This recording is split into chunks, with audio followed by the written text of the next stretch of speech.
1장 28절에서 31절입니다. 열왕기상 11장 28절에서 31절입니다.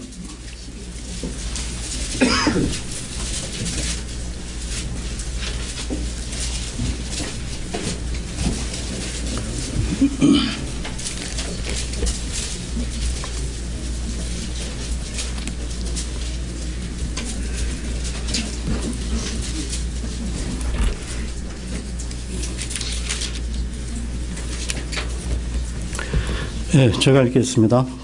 그때 이 사람 여로보암은 강한 용사더라. 그 청년이 부지런한 것을 솔로몬이 보고 그를 치리자로 삼아 요셉의 집에 모든 책무를 맡게 하였더라. 여로보암이 예루살렘에서 나가던 그때 실로 사람 대언자 아히야가 길에서 그를 만났는데 그는 새 의복을 입었고 그들 둘만 들에 있었더라. 아히야가 자기 위에 걸친 그 새 옷을 잡아 12조각으로 찢고 여로보암에게 이르되 너는 10조각을 취하라. 주 곧 이스라엘의 하나님께서 이같이 말씀하시느니라. 보라, 내가 왕국을 솔로몬의 손에서 빼앗아 찢어서 10지파를 네게 주리라. 네, 오늘은 구약 성경에 등장하는 한 인물에 관해 말씀을 드리려고 하는데요. 그 인물의 이름은 느밧의 아들 여로보암입니다. 느밧의 아들 여로보암에 대해서는 구약 성경에 관심이 있는 분이라면 잘 알고 계실 텐데요.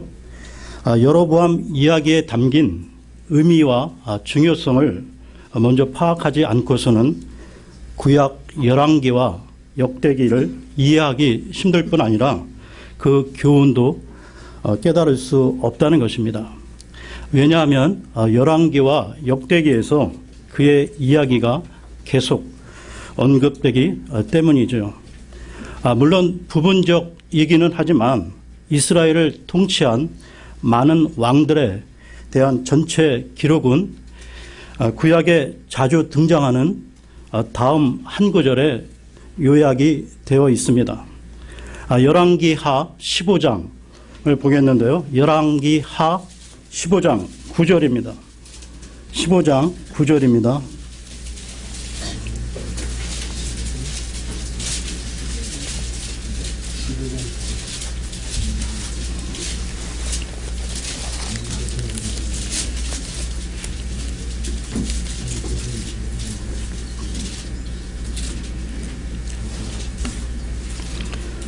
자기 조상들이 행한 대로 주의 눈앞에서 악한 것을 행하여 이스라엘로 하여금 죄를 짓게 한 느밧의 아들 여로보암의 제들에서 떠나지 아니하므로.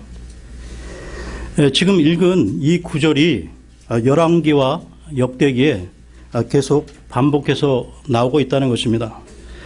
그렇다면 여로보암이 범한 그 특별한 죄가 무엇인지 알지 못하면 결국 이스라엘 역대 왕들을 이해할 수 없다는 뜻이 될 것입니다. 모두들 아시는 바와 같이 이스라엘의 첫 번째 왕은 사울이었죠. 두 번째 왕은 다윗이고 세 번째 왕은 솔로몬이었습니다. 그때 당시 이스라엘 국가는 솔로몬의 아들 르호보암이 어리석게 행동하는 바람에 둘로 갈라지게 됩니다. 북이스라엘과 남유다로 갈라지게 된 것이죠. 그동안 사울과 다윗, 솔로몬이 다스리고 통치한 12지파 중 10지파가 반역하여 북이스라엘 왕조를 따로 이루었던 것입니다.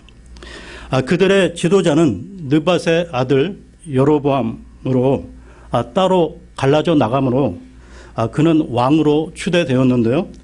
이렇게 해서 여로보암은 이스라엘에서 분리되어 나간 북이스라엘의 초대 왕이 되었던 것입니다.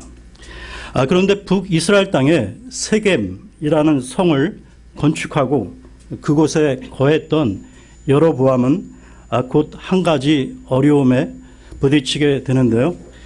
그동안 이스라엘 백성들은 하나님을 예배하기 위해 항상 그 예루살렘에 있는 성전으로 올라갔는데 나라가 둘로 갈라진 뒤에도 여전히 그렇게 하고 싶어 했던 것입니다. 여로보암은 그들이 계속 예루살렘으로 올라간다면 결국 백성들을 장악하지 못하고 분명 자신의 왕국도 잃어버릴지 모른다는 두려운 생각을 하게 된 것이죠. 그래서 그러한 사태를 미연에 방지하기 위해 한 가지 술책을 생각해냅니다. 금송아지 둘을 만들어 하나는 베델에 하나는 단에 세우기로 한 것이죠. 그리고 이스라엘 백성들에게 하나님을 예배하기 위해 예루살렘까지 올라가지 않아도 된다고 말하면서 예루살렘은 너무 멀기 때문에 굳이 그곳까지 가서 예배드릴 필요가 없다는 것이었습니다. 이 부분을 말씀 가운데 확인해 보겠는데요. 열왕기상 12장 27절에서 31절입니다.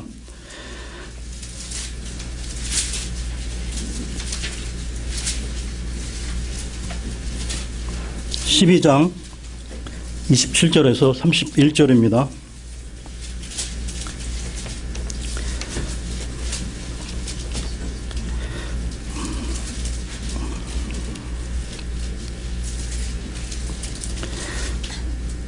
만일 이 백성이 예루살렘에 있는 주의 집에서 희생물을 드리려고 올라가면 이 백성의 마음이 그들의 주 유다왕 곧 르호보암에게로 다시 돌아가 그들이 나를 죽이고 유다왕 르호보암에게로 다시 돌아가리로다 하고 이것에 관하여 왕이 의논한 뒤 금송아지 둘을 만들고 그들에게 이르기를 너희가 예루살렘에 올라가는 일이 너무 큰 일이로다. 오 이스라엘아 너를 이집트 땅에서 데리고 올라온 네 신들을 보라 하니라. 그가 하나는 베델에 두고 다른 하나는 단에 두었으므로 이 일이 죄가 되었으니 이는 백성이 금송아지들 중 하나 앞에서 경배하려고 단에까지 갔기 때문이더라. 그가 또 산당들의 집을 짓고 레이의 아들들이 아닌 자들 곧 백성 중에서 가장 천한 자들을 제사장으로 삼았으며 이처럼 여로보암은 자기 멋대로 산당을 짓고 레이 지파 사람이 아닌 천한 사람들로 하여금 제사장을 세웠던 것입니다. 그런 다음 백성들에게 예루살렘에서 하던 것처럼 금송아지들 섬기라고 요구한 것이죠. 바로 이것이 구약에서 그처럼 자주 언급되는 이스라엘로 하여금 죄를 짓게 한 느밧의 아들 여로보암의 죄라는 것입니다. 계속해서 말씀 한 구절 보겠는데요. 열왕기상 14장 1절입니다. 14장 1절입니다.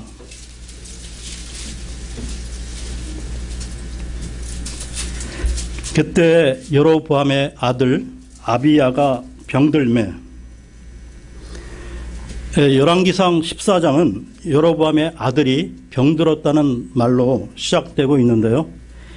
이 사건에서 우리는 비로소 자주 언급되는 또 다른 이야기, 즉 여로보암의 죄에 대해서 제대로 이해할 수 있게 된다는 것입니다. 따라서 그의 신앙에 대한 그의 태도를 비롯해 여로보암의 면면을 충분히 이해하려면 이 두 사건, 즉 금송아지 부분과 자기 아들이 병든 부분을 동시에 살펴보아야 한다는 것이죠. 그때 여로보암의 아들 아비야가 병들매라는 이 짧은 구절은 그 자체만으로 이후에 어떤 드라마가 전개될지 암시해주고 있다는 것입니다. 여러분, 그 지킬 박사와 하이드처럼 스스로 조화되지 못하는 어떤 상반된 성품을 함께 지닌 아주 기이한 존재가 바로 인간이라는 것입니다. 예를 들면 흉악한 조폭이 집에 와서는 자상한 아버지의 모습으로, 그 다음에 선량한 회사원이 집에서는 폭군의 모습으로, 그리고 아들에게는 자상한 어머니가 며느리에게는 둘도 없는 모진 시어머니의 모습으로 나타날 수 있다는 것입니다. 이 말은 가장 잔인하고 강팍한 인간 속에도 부드럽고 온유한 마음이 들어 있을 수 있다는 것입니다. 느밧의 아들 여로보암은 아주 무섭고 괴팍한 사람이었는데요. 그 사람 속에 부드러움이 있으리라고는 생각조차 할 수 없을 만큼 난폭한 성향을 갖고 있었습니다. 그러나 금방 읽은 9절 이후를 보게 되면 다정다감하고 부드러운 그의 마음이 느껴지는데요. 그는 어린 아들인 아비야에게 있어서만큼은 좋은 아버지였습니다.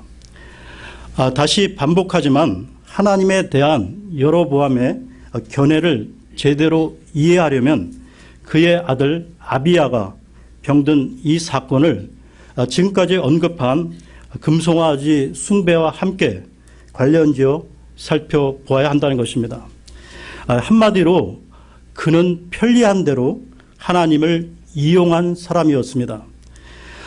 여로보암이 금송아지 둘을 만든 것은 하나님을 더 이상 믿지 않았기 때문이 아니라 하나님을 믿는 것 때문에 왕관과 나라를 잃을지도 모른다는 염려 때문이었습니다.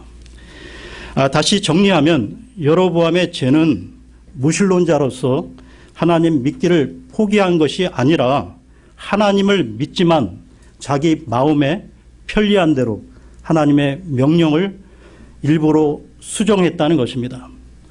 그는 백성들에게 하나님을 예배하지 않아도 된다고 말하지 않았습니다.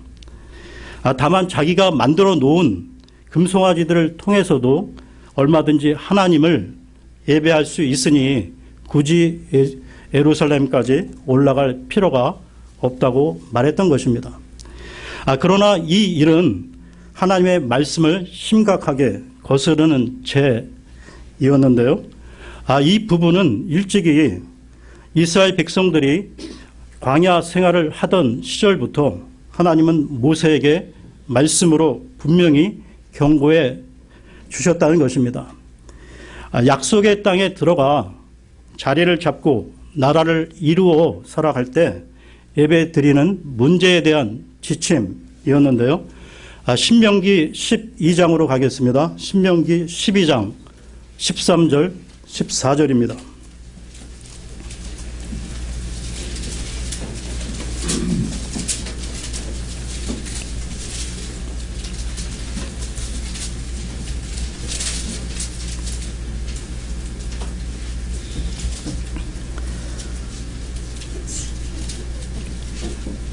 너는 스스로 조심하여 네가 보낸 모든 곳에서 네 번제 헌물을 드리지 말고 오직 주께서 네 지파들 중 한 지파 안에 택하실 곳에서 거기서 네 번제 헌물을 드리며 또 내가 네게 명령하는 모든 것을 거기서 행할지니라. 즉 예배는 인간의 마음대로 편한 대로 아무렇게나 드려선 안 된다는 것으로 예배의 성격을 규정하는 분은 하나님이시지 인간이 아니라는 것입니다. 다시 반복하지만 여로보암의 죄는 하나님을 예배하는 것에 관해 하나님이 특별히 정해주신 명령들을 무시하고 자기 마음대로 고쳐버린 것입니다. 하나님의 방법이 자기한테 적당하지 않았던 것이죠. 그런데 그 와중에 어린 아들이 덜컥 큰 병에 걸린 것입니다. 자기 자식에게 직접적인 문제가 생기자 그는 하나님을 향하여 돌아서는데요. 평소에 그는 하나님이 필요하다고 생각하지 않았지만 그러나 결정적인 위기가 닥치자 하나님이 필요하다고 생각하고 그에 따라 하나님께 돌아선 것입니다. 이처럼 그에게 있어 하나님은 순전히 자기 아쉬울 때만 찾는 대상이었는데요. 성경에 나오는 이 여로보암의 모습은 오늘날 우리가 보는 수많은 사람들의 모습을 잘 보여주고 있다는 것입니다. 안타깝게도 이런 사람들은 교회 밖에서뿐만 아니라 교회 안에서도 얼마든지 있을 수 있다는 것이죠. 예를 들어 하나님을 믿고 구원받고 싶은 사람들이 있습니다. 그들은 어려움에 빠지면 항상 하나님께 향하며 때때로 성경도 읽기에 말씀도 꽤 많이 알고 있는데요.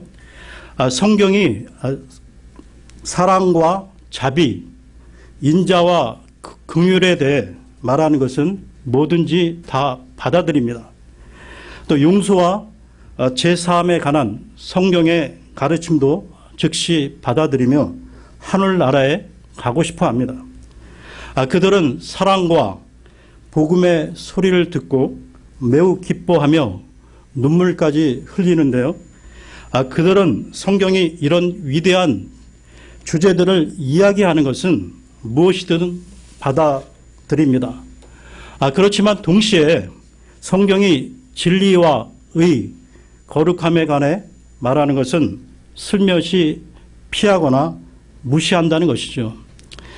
즉 복음이 제공하는 것은 무엇이든 즐기고 받아들일 용의가 있지만 복음이 요구하는 희생, 헌신은 싫어한다는 것입니다.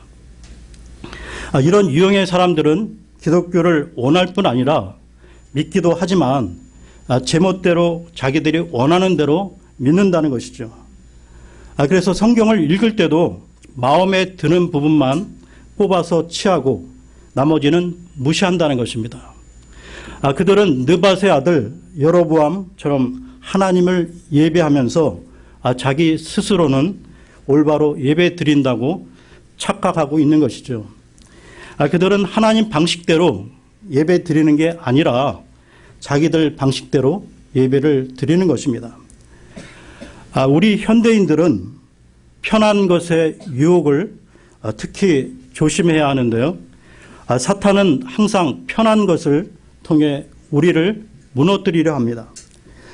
나 중심의 예배, 나를 만족시켜줄 예배가 아닌 바른 예배는 어떻게 드려야 할까요? 요한복음 4장으로 가겠습니다. 요한복음 4장 23절에서 24절입니다.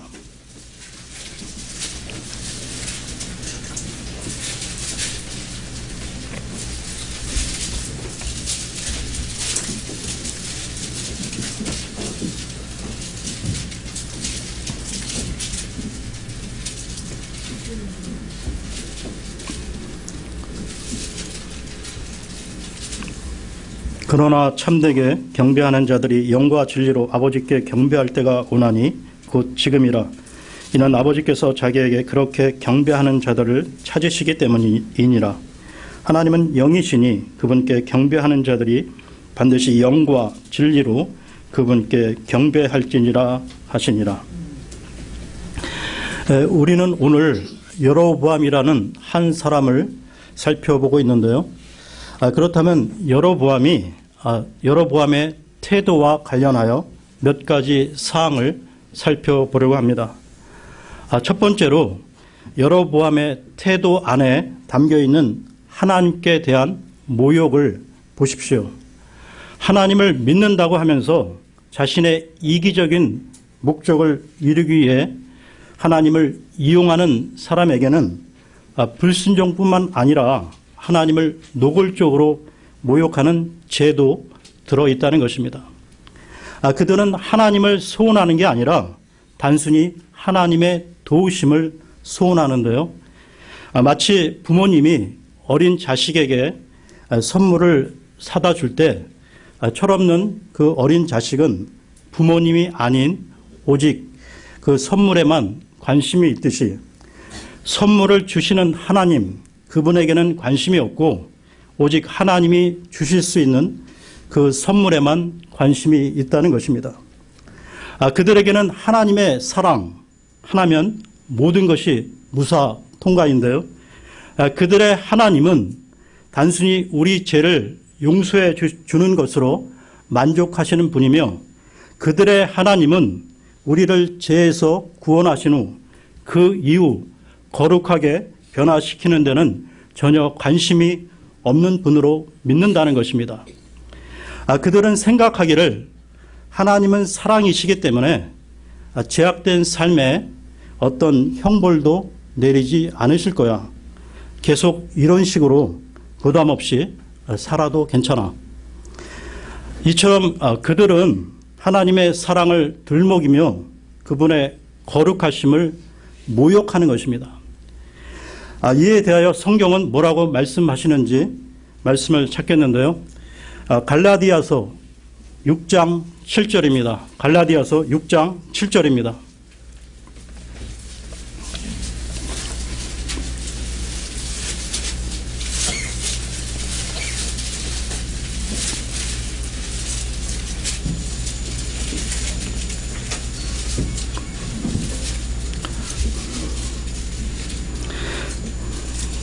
속지 말라. 하나님은 조롱당하지 아니하시나니 사람이 무엇을 심든지 또한 그것을 거두리라. 여로보암의 태도에 포함된 두 번째 특징은 자기 기만인데요. 느밧의 아들 여로보암에게 잘 나타나 있듯이 자기 기만은 이런 사람들이 지닌 특징이기도 합니다. 인간이 이토록 자기 기만족일 수 있다는 사실이 믿어지지 않겠지만 사실입니다. 평상시에는 굉장히 빈틈없이 지혜롭고 명민한 사람들이 영적으로는 어린애처럼 비논리적이고 우스꽝스럽게 생각한다는 것이 정말 놀라울 정도인데요. 그러나 그것은 바로 죄가 그들에게 가져다 준 결과인 것입니다. 여로보암은 분명히 자신이 하고 있는 일이 잘못되었다는 것을 처음부터 잘 알고 있었다는 것이죠. 그는 하나님을 더 이상 믿지 않았기 때문에 종교 체계를 바꾼 것이 아니라 다만 새로 세운 체계도 옛날 체계와 같은 것이니 그대로 실천하면 옛것과 같은 효과를 얻을 것이라고 말하며 그것이 사실인 양 백성들을 설득했던 것입니다. 그러나 자기 자신만은 절대 설득하지 않았는데요. 그는 줄곧 그 모든 것이 알맹이 없는 모조품으로 완전히 쓸모없다는 사실을 잘 알고 있었습니다. 그런데도 백성들에게는 그 일을 계속하게 했던 것이죠. 그것이 그의 다른 목적에 꼭 들어맞았기 때문입니다. 그러나 어린 아들이 덜컥 병에 들자 그는 자신의 진짜 생각을 아주 분명하게 보여주는데요. 그는 단이나 베델로 가지 않았습니다. 자기가 만든 금송아지들 앞에 가서 의논하거나 그것들에게 희생물과 향을 바치지도 않았습니다. 왜 그랬을까요? 자신의 문제 해결에 그것들이 도울 수 없다는 사실을 잘 알고 있었기 때문입니다. 그러면서 그는 자기 아내를 하나님의 대언자에게 보내는데요. 열왕기상 14장으로 돌아와서 14장 2절 3절을 보겠습니다. 14장 2절 3절입니다.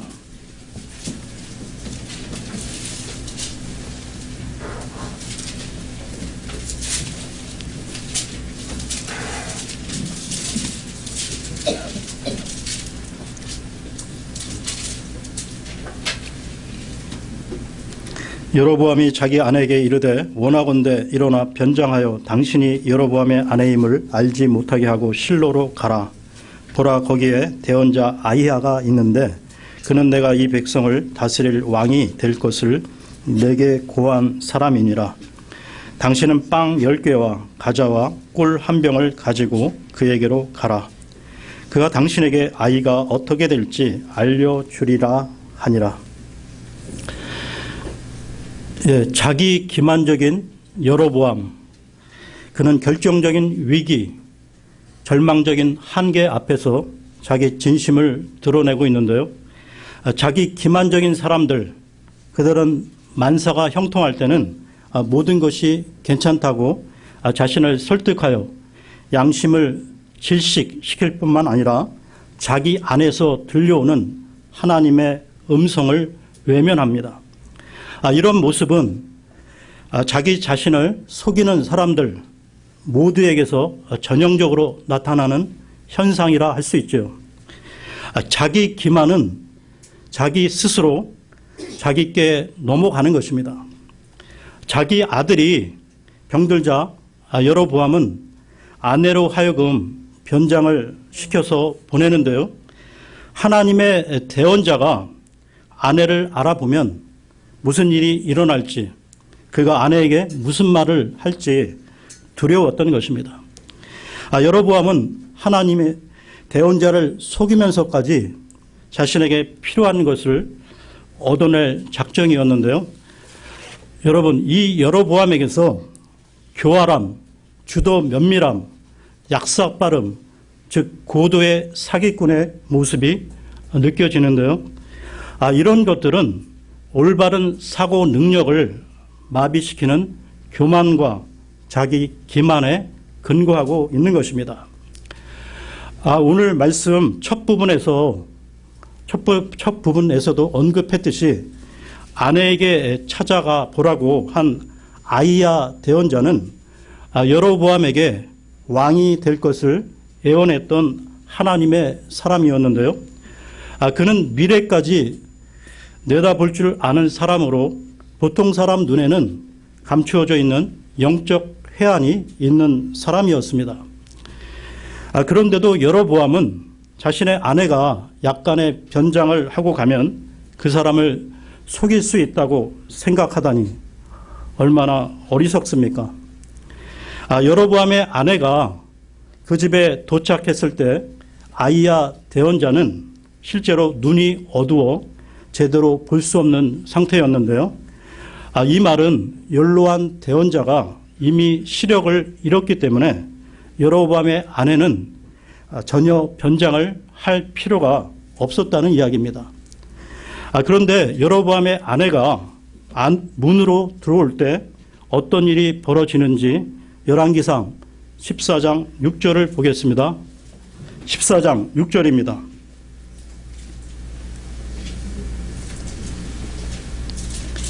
그녀가 문에서 들어올 때 아이야가 그녀의 발소리를 듣고 이르되 여로보암의 아내여 들어오라. 네가 어찌하여 다른 사람으로 가장하느냐. 내가 엄중한 소식을 전하라고 네게 보내어 줬느니라. 이처럼 여로보암의 아내가 변장했지만 더구나 자신이 연로하여 눈이 멀었지만 아이야 대언자는 그녀를 대번에 알아보는데요. 그리고 그녀에게 여로보암에 관한 모든 것과 앞으로 되어질 일에 대해 말해 주었습니다. 어떻게 그럴 수 있었을까요? 그 대답은 앞절에 나와 있습니다. 5절을 보십시오. 5절입니다. 주께서 아이야에게 이르시되 보라 여로보암의 아내가 자기 아들이 병들었으므로 그를 위해 네게 한 가지 일을 물으러 오나니 너는 그녀에게 이렇게 대답하라. 그녀가 들어올 때 다른 여인으로 가장하리라 하시니라. 이 부분을 우리에게 적용시켜 보면 우리 인간들은 정말 어리석으면서도 자기 자신이 굉장히 똑똑한 줄로 착각하고 있다는 것이죠. 우리는 우리가 하나님의 법을 당겼다, 늦췄다 할 수 있다고 자신을 설득하며 그리고 마음 내키는 대로 살아간다는 것입니다. 그러다가 위기가 닥치면 근심 어린 표정을 짓고 위선적인 눈물까지 흘리는데요. 독실한 신자인 척 거룩한 가면을 쓴 채 하나님께 도움을 요청합니다. 그것이 정말 효력을 줄 것이라고 생각하며 말이죠. 우리는 제멋대로 살다가 하나님이 꼭 필요할 때 막판에 가서 하나님께 돌아서면 된다고 자기 자신을 계속 설득시키며 이런 식으로 하나님을 우롱하고 있습니다.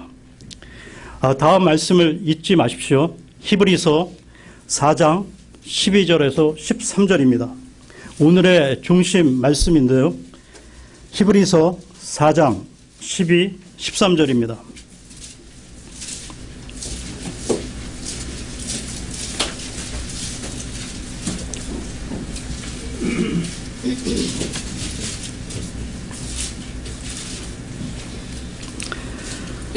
하나님의 말씀은 살아있고 권능이 있으며 양날 달린 어떤 검보다도 예리하여 혼과 영과 및 관절과 골수를 찔러 둘로 나누기까지 하고 또 마음의 생각과 의도를 분별하는 분이시니 그분의 눈앞에서 드러나지 아니하는 창조물이 하나도 없고 모든 것이 우리와 상관하시는 그분의 눈에 벌거벗은 채 드러나 있느니라. 저는 지금 이 말씀을 하나님을 믿지 않고 인정하지 않는 세상 불신자들에게 말씀드리는 게 아닙니다. 우리는 하나님을 믿는다고 말하며 하나님은 전능하시다고 절대적인 분이시라고 믿고 고백까지 합니다. 그러면서도 그 하나님을 속일 수 있다고 생각하고 있다는 것이죠. 이 얼마나 무모하고 어리석은 짓입니까? 여로보암은 아들의 병이 심해지자 자신이 저지른 일들을 돌아보지 않을 수 없었을 것이고 그는 자신이 한 행동, 모든 행동이 전적으로 쓸데없는 짓이었다는 것을 사실을 깨달았습니다. 그래서 한편으로는 수치심 때문에 또 한편으로 하나님의 사람을 대면하는 것과 자신이 들을 말이 두려워 자기 대신 아내를 보냈던 것이죠. 이 얼마나 딱한 사람입니까? 그의 아내는 재앙과 저주가 담긴 무서운 메시지를 듣고 돌아오는데요. 그 결과를 말씀 가운데 알아보겠습니다. 열왕기상으로 돌아와 열왕기상 14장 7절에서 12절입니다. 14장 7절에서 12절입니다.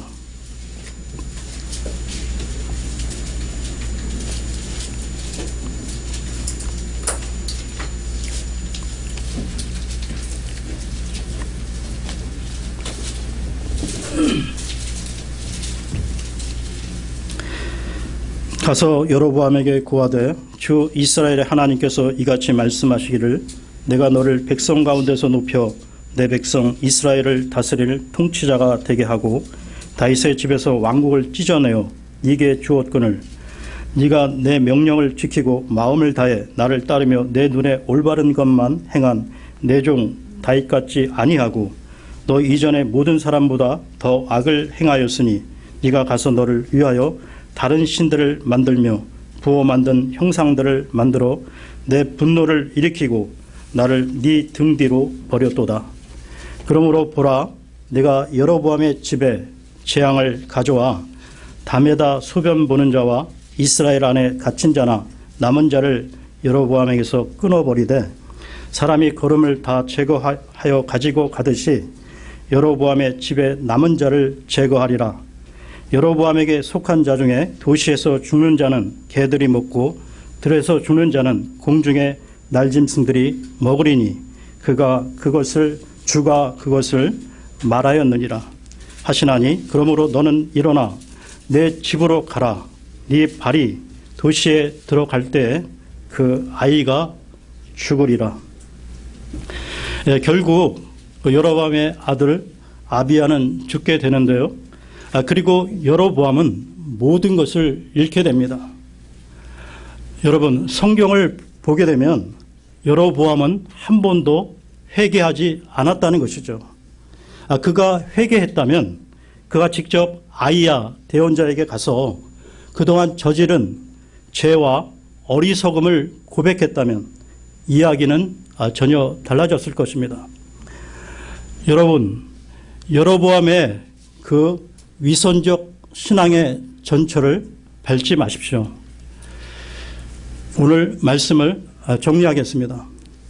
우리가 우리의 어리석음과 우리 자신이 아무것도 아님을 깨닫는다면, 그리고 우리 자신을 하나님의 긍휼에 맡긴 채 모든 것을 자복하고 오직 하나님만 기쁘시게 해드리는 삶을 살겠으니 용서해 달라고 빈다면 하나님은 우리를 용서해 주시고 우리를 받아주실 것입니다.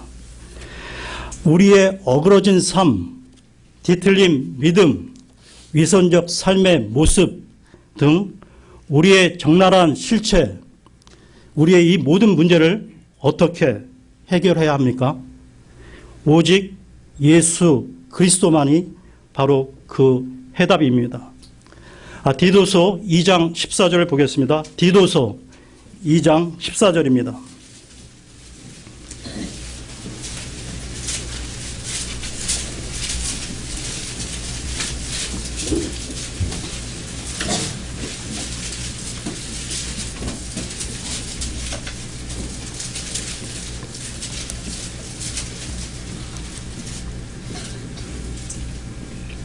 그분께서 우리를 위하여 자신을 주심은 모든 불법으로부터 친히 우리를 구속하시고 정결하게 하사 선한 행위에 열심을 내는 백성 곧 자신을 위한 특별한 백성이 되게 하려 하심이라.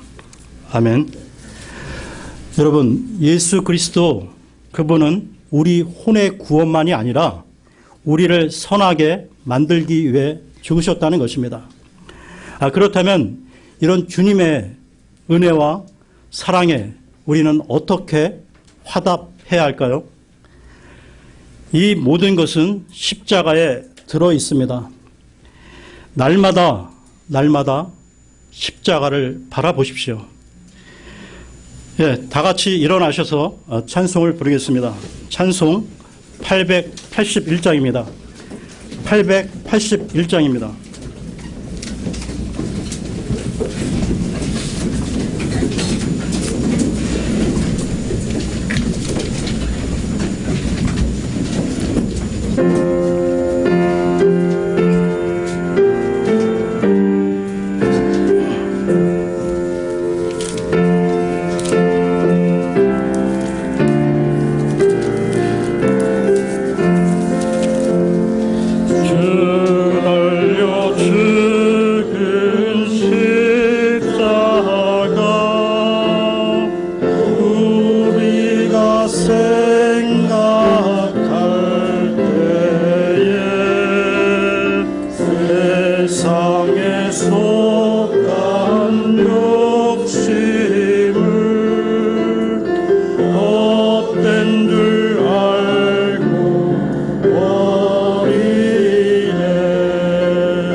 기도하겠습니다. 아버지 하나님 감사합니다. 주님의 은혜 가운데 2016년 새로운 한 해를 맞이하였고 오늘로 벌써 1월의 마지막 날을 보내고 있습니다. 우리 모든 지체들이 돌이킬 수 없는 시간의 중요성을 늘 잊지 않도록 우리의 마음과 생각을 성령께서 지켜주옵소서.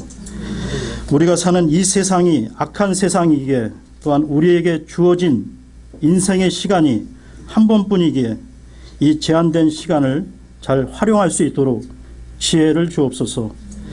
그리하여서 우리가 나중에 그리스도의 심판석에서 부끄러움을 당하지 않는 우리 모든 지체들이 되게 하옵소서. 아버지 하나님, 특별히 건강의 어려움이나 경제적 어려움 등으로 지치고 힘든 지체들이 많이 있습니다. 저들에게 힘을 주시고 피로를 공급하여 주옵소서. 한 주간도 주님이 주시는 참 기쁨과 평안 가운데 지켜주시기를 바라오며 이 모든 말씀 우리 주 예수 그리스도의 이름으로 기도하옵나이다. 아멘.